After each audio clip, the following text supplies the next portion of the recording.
கண்மணி, இங்க வாயே, உனக்கு ஒன்னு காட்டுறேன். அதோ அங்க பாரு, பச்சையா அழகா. அட, பச்சை கிளி எவ்ளோ அழகா இருக்குல்ல? ஆமா, வா வா வா. அட, அழகா இருக்கு, அழகா பேச கூட செய்யுதே.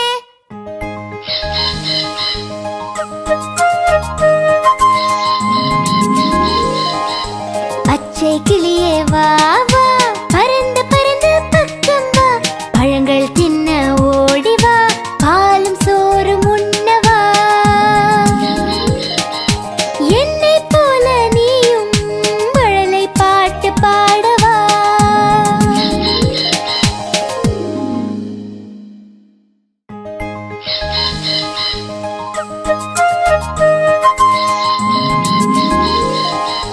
பச்சை கிளியே வா